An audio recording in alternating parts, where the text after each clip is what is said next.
Hello, good afternoon. Welcome to Follow Everton. Today, I have the pleasure of the company of Mr. Andy Maps. Maps, Hi, how you are you, okay? buddy? Yeah, all good, all good. Got home yesterday, so back not in a hotel anymore, so that's good. Not living in a hotel in France.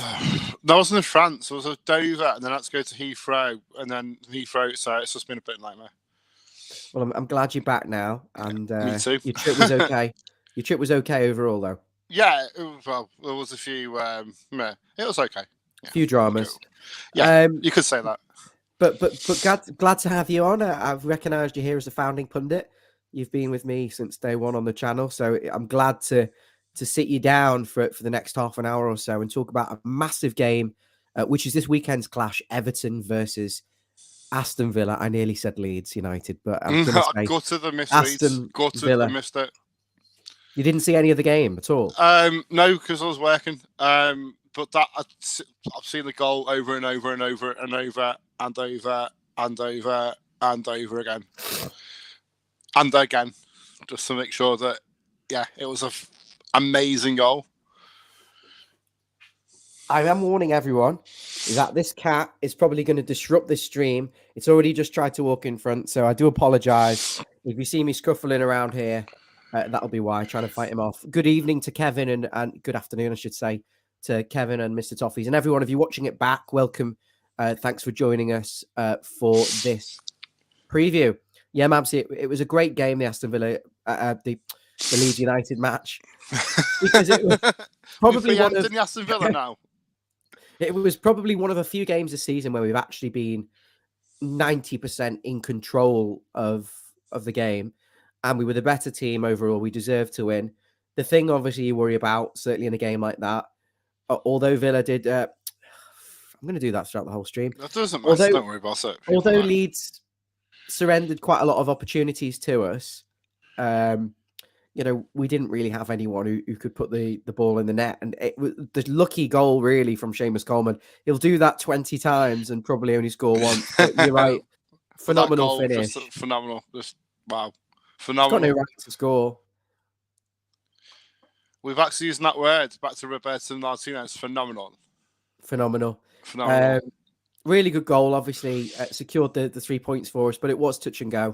We had opportunities which we didn't take throughout the game, but overall we fully deserved to beat Leeds. And now moving into the Aston Villa game, really what we want to see is a repeat performance in terms of the application, the tenacity and the combativeness in midfield and that aggression, but also create the same amount of chances and take 2 of them, please, at least.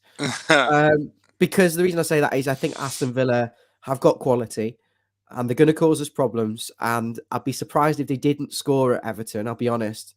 And so I think we'll need at least we'll need 2 goals to win the game. So we apply ourselves like we did against Leeds. The opportunities will come. It's just making sure we can stick them in the net this time. Yeah, totally. I think we get a sneaky 1-0, to be honest. If I don't think we concede. Dyche's. Have you seen his presser today? Or yeah, we're just about to talk about that. Yeah. The point I'm making is we don't want to be relying on a fluke goal from someone again or another defender. Should we of talk course, about the press it's going to be conference? nail biting. Sorry, what? It's going to be nail biting. Yeah, it's going to be nail biting, but I've bitten them off already. It's going to be a sneaky 1-0, and let's be honest. I think 1-0 already. I'm confident. I'm pleased to see that, and I'm pleased to see that you're actually going the match. You're actually allowed to use the season ticket. I know it makes because if you're a Brentford fan, they'd be taking it off you. Yeah, probably, but no, I can't wait to get back to Goodison. I missed the past 2 games, so maybe actually, I'm a bad luck in this season, and probably the games that I'm going to, we kind of like win, and the games that do go to, so the games that don't go to, we win, and the games that do go to, we lose. So maybe I'm a bad omen. My mates say that all the time. Yeah, but then I know people who go the game and we win when they go and lose when they don't, and the other way around. So yeah, of course, it makes wrestling like it's not. That's only jokingly. Very superstition. Superstition. Superstition. Let's move on. I'm glad to hear that you go in the game. Good afternoon to Barry, Godfrey, Peter Duggan, Emma Jones, and Thorium. Thank you, all our regulars on the stream, watching live. And of course, if you're watching it back, that's great. Make sure you hit the like button and also subscribe and turn notifications on. Okay, so let's get a couple of things very quickly out of the way before we talk about the, I nearly said Frank Lampard press conference. It's just a muscle memory here. Rest in peace to John Motson, an absolute icon. It was only last week that me and Yandalf were doing impressions of Motti on the show. Mabsy, a few words for the living, non-living legend that is John Motson. Just stunned. I think this morning, when I woke up, I was like, there was a few people saying it, and then Kevin Campbell had, kind of just put it on, but it wasn't official. And I thought, as I say, it wasn't true. It was just an iconic sports presenter. God forbid, I think it was like what I think the amount of World Cups and European Cups. He's just synonymous with football. He's a true legend. The term legend is banded around so much these days, but he definitely is a legend. Absolutely. I mean, growing up in like the 90s and stuff with him there, he's just an iconic presenter. As I said to you, Ryan, I said I always remember Steve from the channel, Steve Grant. He his voicemail message used to do really good he still does do a good impression of John Motson. He always had it when he was a kid. He had it as his voicemail message. That's how far me and Steve go back. But just a true legend, and he'll be definitely missed. Definitely missed. And as I say, all the comments just absolutely spot on. Well, our friend of the show, Thorium, says it's the most iconic voice in sports commentary, and I find it very hard to argue with him. He's up there with Murray Walker. Those two were just phenomenal. Who's the one who did like there was Sir Trevor Brooking, wasn't there? Yeah, Shearer, and then there was Jonathan Pearce. Is not quite that level, but I do like Jonathan Pearce. I think he's great. But for me, John Motson is the best sports commentator that I can recall in my lifetime. Just his voice was iconic. His knowledge was unparalleled. And his delivery was superb. And obviously, he's got a very big connection to Everton. He was commentating on a lot of our cup finals and matches when we were successful and stuff. He loved Goodison Park. He loved Everton. And he was well respected within sort of the I've got to give credit where credit's due. We've slagged the club off so much recently, also with the communications and stuff like that. But they've got it spot on today. I've not tried to be onto the Facebook, but it's just done. They've done it well. Really, really classic what they've done. So they presented him with a thing, didn't they? They presented him with a congratulations on your retirement when he left. A load of all the clubs did, didn't they? Though because of course I remember that now. Yeah, he got onto the stage, onto the pitch, but I think every club has done that to him now. But he's such a true gen. You would have.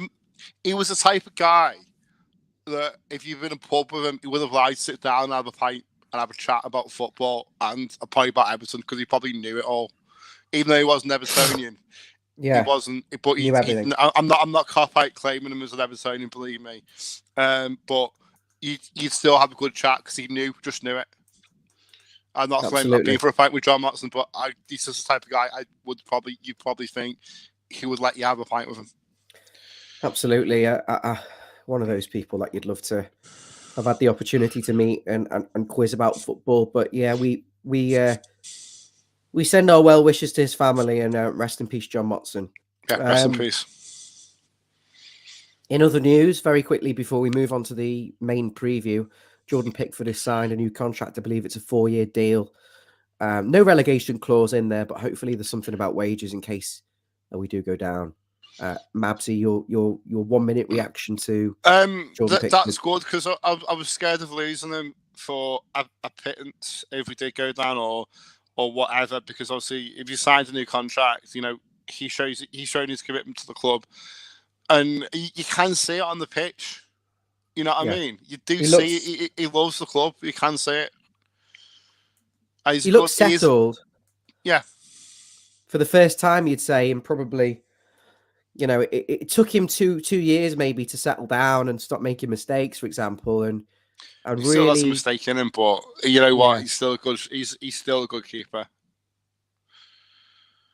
I'm happy he signed. I don't think we're Yeah. getting better at this stage, and as long as the deal protects us in case we do get relegated, in terms of he's not going to earn 100 grand a week, or we've got a way of selling him, or reducing his wage bill, then I'm comfortable with that. At the same time, I agree with you, Mabs.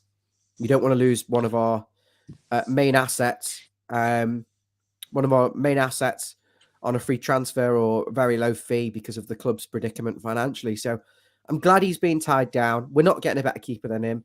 Yes, it took him maybe 2 years to actually settle, but he's a keeper that makes some very good saves and will make one or two mistakes this season. But I think you could tolerate that in our position because we're not going to get a perfect goalkeeper, and he's very good. He's very good keeper, Jordan Pickford. I think in the beginning of the year it was like wanting 200 grand or something like that, and I was like just balked at that actual figure. But I think he settled around about 150. So actually, no. On the hindsight, he's only already on 100 grand. So actually, it's only an extra 50 grand now. Whatever. I don't think it's as much as that, is it? Well, I don't know. But No, I thought it was around about the 150 mark. But he deserves it. He does deserve it. You know what I mean? Totally. Because at the end of the day, Newcastle will pay him that. Or wherever. I mean, there's rumours that Newcastle sniffing around Jordan Pickford. I don't believe it. Why would the Newcastle fans take Jordan Pickford? Sunderland fan? Incorrect. Exactly. Every time they go them, you know what I mean? He ain't going to Newcastle. Don't get it. That's the most ridiculous thing in the world. From what I've seen today, Newcastle interested. Why? Why would he go? It's like it's equivalent to crossing the park, isn't it? Yeah. No, not going to happen. I agree. Mabs, in the benefit of time, we had a nice little chit chat there. Let's get onto this. The bulk of this preview then. So this press conference with Sean Dyche today, he basically said first and foremost, despite touch and go Calvert-Lewin for the Liverpool derby, there's no sign of Calvert-Lewin again. It's ridiculous. Said he has a knock. He doesn't. If he's got mental health issues now, which has been reported, just come out and say it. No one's going to think anything less of him. You know what I mean?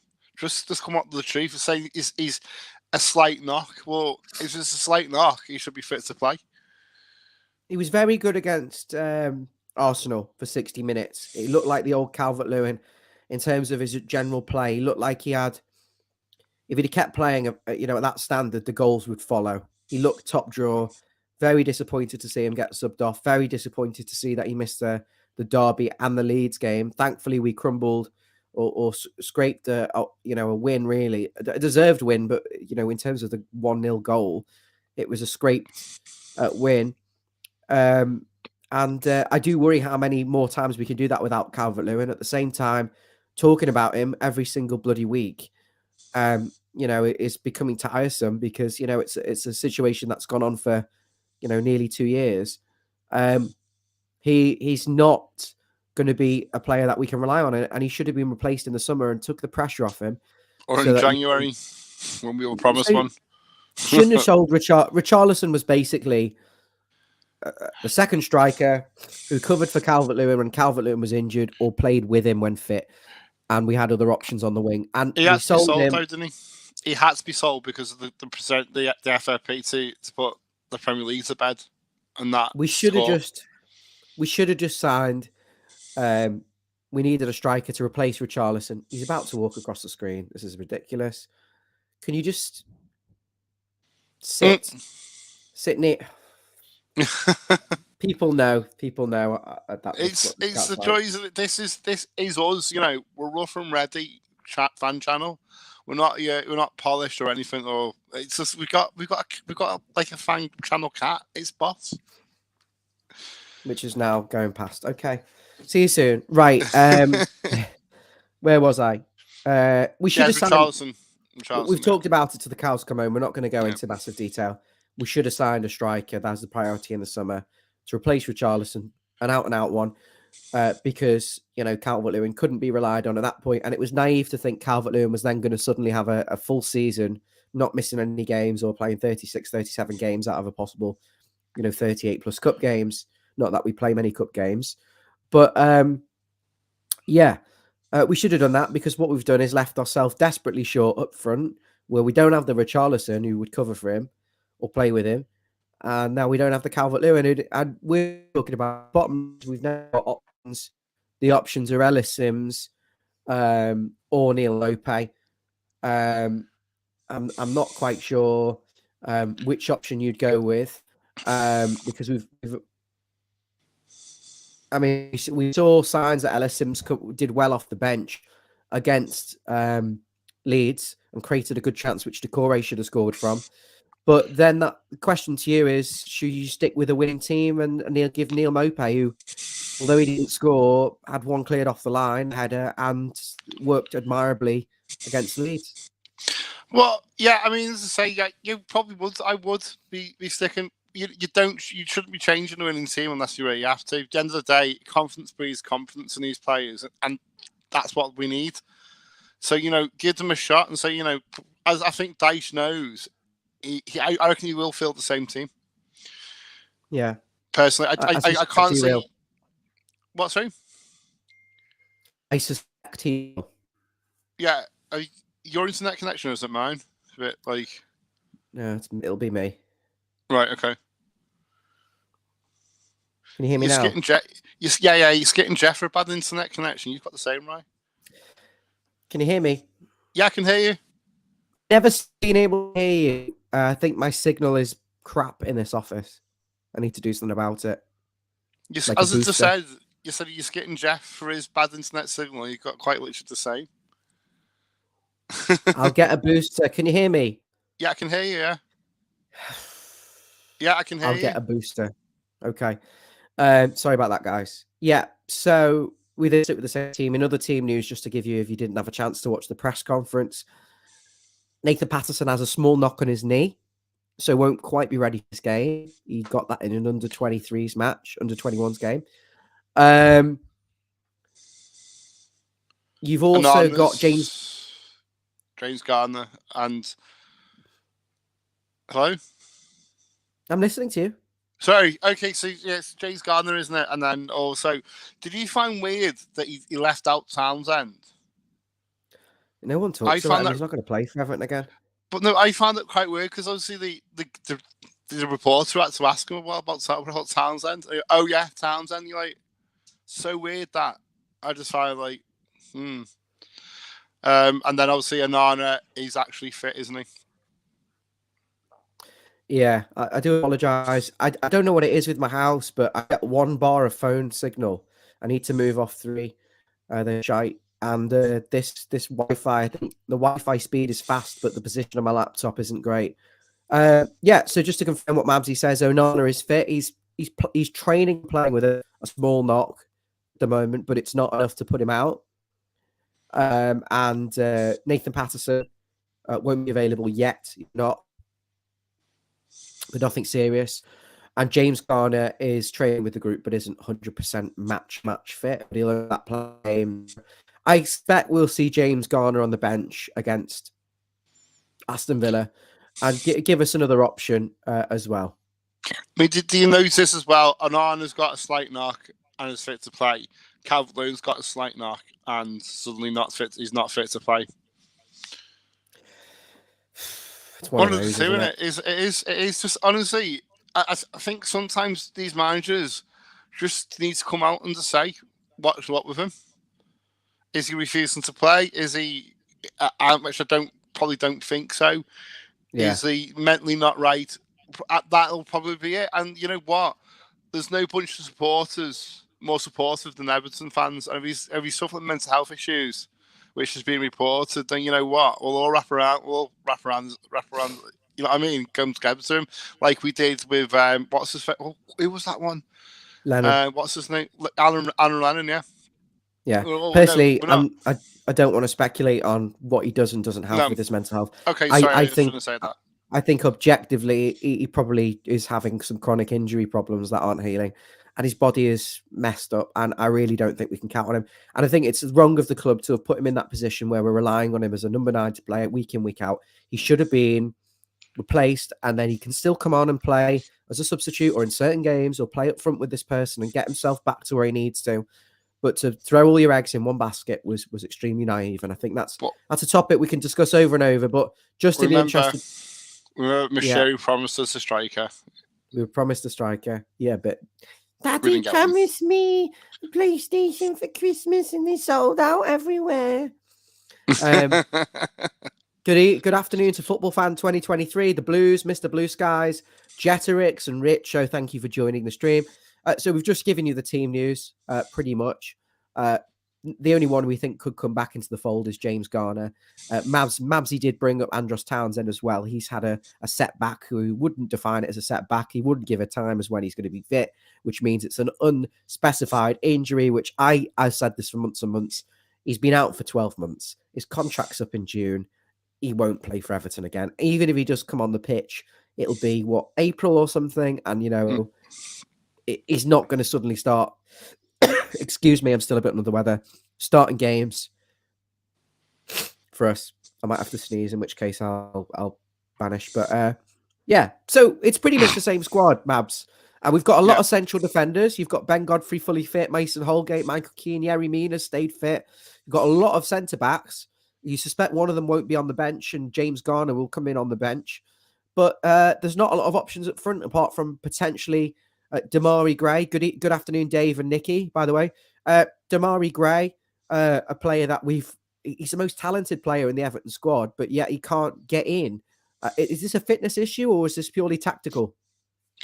It must be tactical because he can't be unfit, if you know what I mean. So,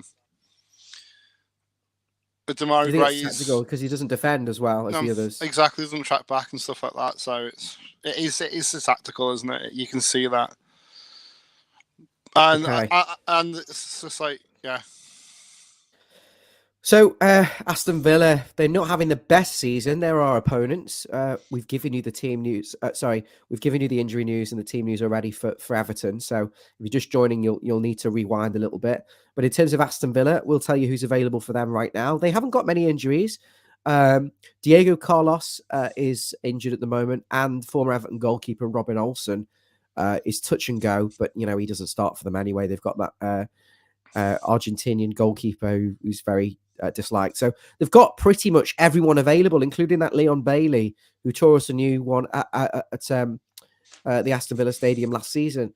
So, Aston Villa on paper, I can't say anything other than they've got a very good squad. They probably should be doing better with the manager and the players they've got. I would certainly say they could compete for the top 10. The league is so strong. I mean, there's no bad teams. We've discussed this before. There's no one who's come up from the championship and is on 2, 3, 4 points, can't buy a goal, can't buy a win, losing 4-5-0 every week. The league is strong. Good teams are going to go down. And the European places, the situation with that is wide open. The relegation zone is wide open. And you'd suspect Aston Villa could go one or the other way. They're not winning games at the moment. They crumbled against Arsenal, having been 2-1 up. They lost 4-2. Making some stupid errors. And they're as close to the European places as they are to the relegation zone. I'd say, like the likes of Crystal Palace, although they're not directly in that bottom 3 in that area now, like us and West Ham and Leeds and Wolves, I think they could get sucked into. And it's our job on Saturday, Andy, to suck Villa into the fight for 17th. Of course. I mean, as I say, it used to be, I'm not too sure if it is still, but it used to be one of the most played fixtures, isn't it? Everton, Aston Villa. Yeah, it is. I've got the recent results. Yeah, they're an absolute classic team. Absolutely. But, it's an old school rivalry with them. And I think, you know what, though? We win this. We are really, we are going to start flying, to be honest with you. Absolutely. So 21 points. So we win. So that takes up to 24. So, then you're looking at, you're starting to see some daylight between the other clubs. And so it's again an old adage of, it's a must win. It's too tight. We need Bournemouth and Wolves and all the other teams around us to actually drop some points, although Wolves did, and West Ham. and Leicester. I don't think Leicester will be anywhere near it, but we need some of them who are really right at the bottom to start losing games again Yeah. and not getting points, and we need to keep winning. And it's Yeah. scary. It is Well, I think now, right though, we're in a luxurious position where we now need to start worrying about them losing and focus on us. If we keep winning and drawing and not losing, then it's in our hands. A few weeks ago, I actually thought it wasn't in our hands, it wasn't. and now it wasn't. I to be honest with you, I think like many Evertonians were feeling really down. Relegation was a certainty. But now I'm feeling positive, and it's back in our hands, and we can do this. That Arsenal game is big 3 points in my eyes, absolutely massive 3 points. I do apologise that the white balance on my picture isn't quite perfect, and I'll look at that for another stream. Mamsy looks a lot more realistic. Maybe it's too warm. Good afternoon to Matthew. He agrees with you, Mabsy. He says we'll win our games.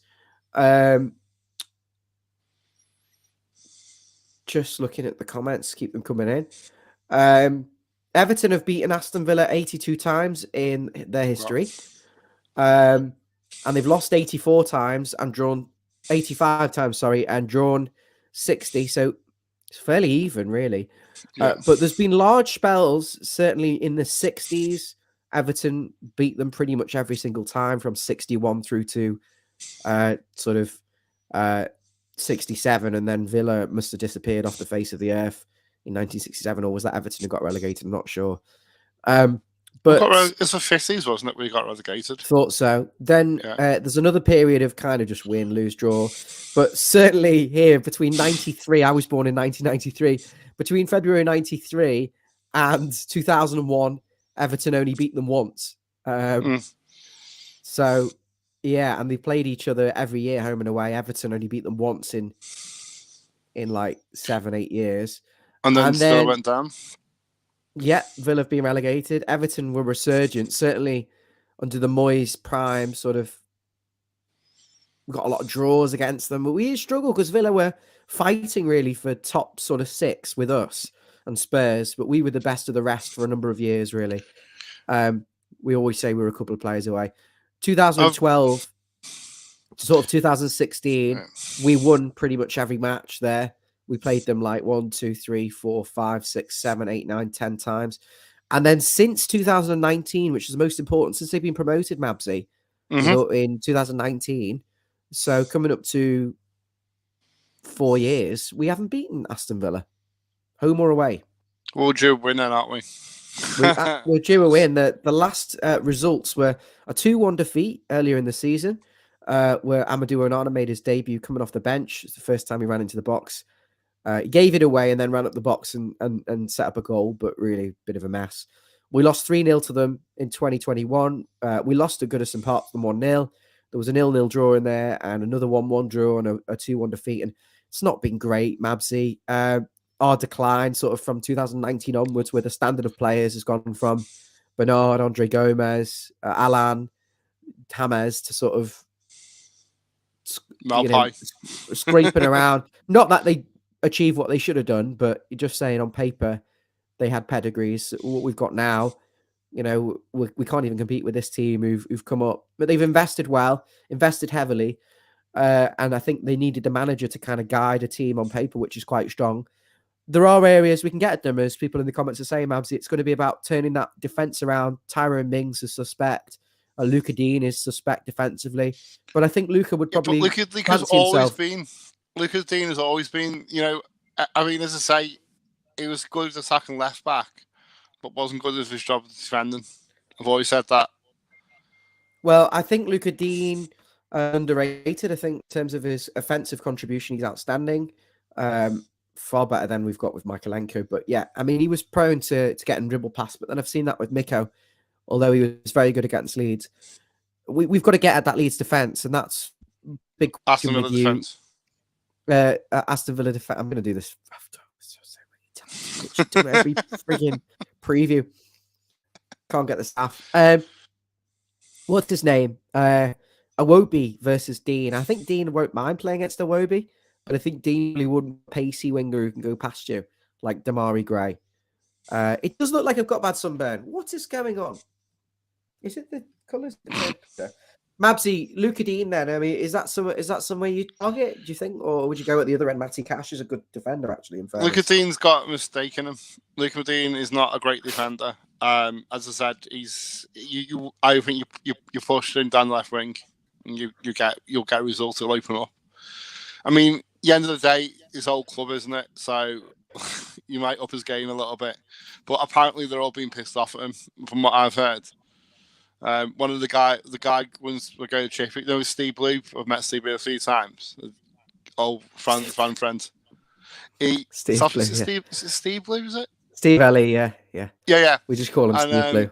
Yeah, he's a massive Aston Villa fan. The guy runs the Chippy, and he's just like, you can take Dean back if you want. I was like, nah, I keep him. Not impressed with him at all. So they're not happy with his defensive contribution. Not at all. I think I've fixed the colour as well.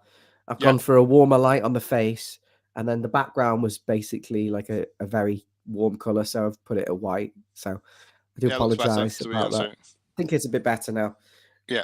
We're still getting it right here. For a while, we've all been very unprofessional with our setup, but we've decided to grow distributing some equipment out of young Amy, who's just joined the channel. I'm sure you've enjoyed it. Just hopefully she doesn't leave in a few months with equipment and set up her own channel. Well, a certain person that has, who that would be, that you supported, and then he just, we won't talk about that.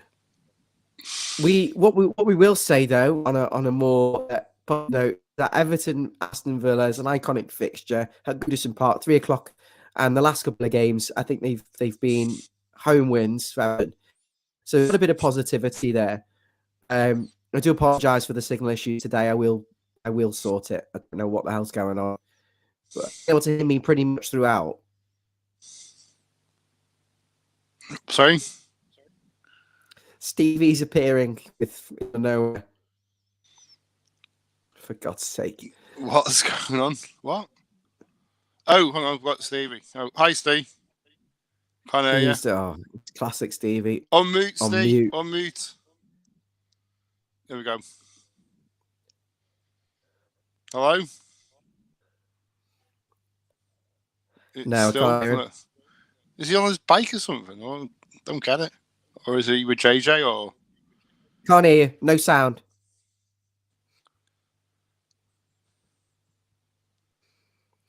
Okay, yeah. He thought he was cool jumping on the stream, but sorry. Kelly saying Villa won't be easy.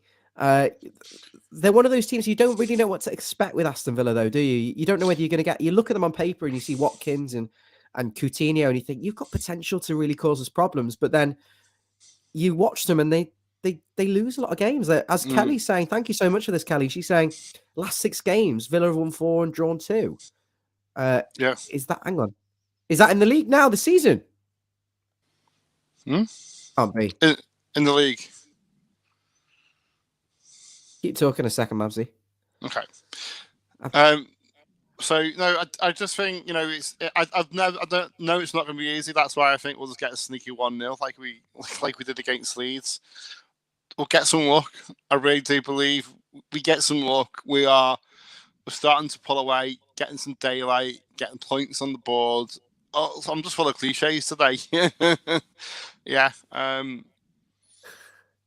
Superlatives and cliches. That's what pretty much the name of the game is today. Kelly, I'm assuming you mean historical form. We've already talked about that, by the way. I gave a full recent history. In fact, I gave a full overview of Everton's history against Aston Villa. But they lost 4-2 to Arsenal. They were winning. They lost to Man City. They lost to Leicester. So they've lost the last 3. Then in January, they beat Southampton and beat Leeds. Lost to Stevenage in the FA Cup. Drew with Wolves. But then they beat Spurs on New Year's Day. Like I said, I think I'm spot on in saying you don't know what you're going to get with them. No. Steve, Aston Villa are a bit of a weird team. You don't know what you're going to get. As we've said, they win some games, they lose some other games. Quality on paper and a really talented manager, but you hope we get the off side of Villa, don't we? Yeah, they've been a bit dodgy, especially away from home. Can you hear me okay now? Yeah, we can hear you now. Yeah, they've been a bit dodgy away from home. I think they're just in that possible might get sucked into relegation battle. Um, so they're going to be wanting the 3 points. It's uh, it's going to be a tough game against Villa, but I think it's just the same again. We just go again, basically. A 1-0, it will be what I'll be thinking this goes out at.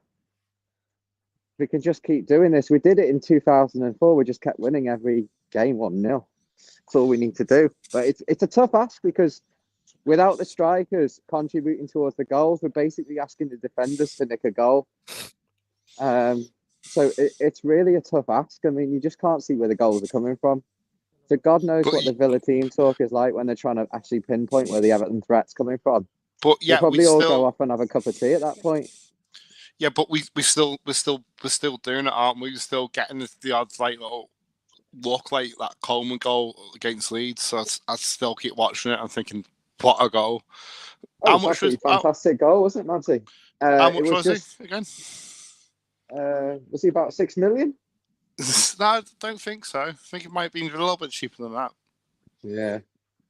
Do you reckon? I think there's I've seen a statistic about I think it's cost us £124 per game.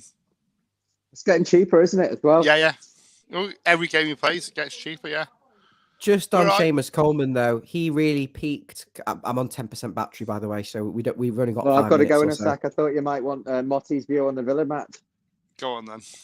Oh, it's a bit soon. No, it's not. It's a tribute. It's not even in the ground yet. It's a tribute Go on. to Motti. Go on. I'm surprised you haven't posted what I sent you earlier.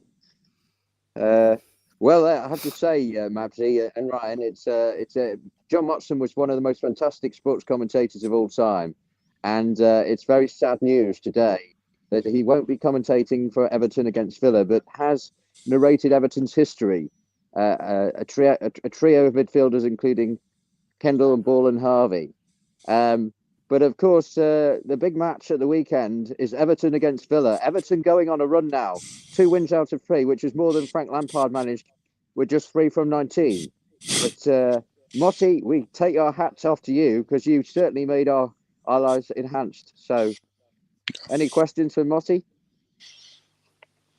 No, can you just do Motti here? You know your old voicemail message. You remember that? Motti here.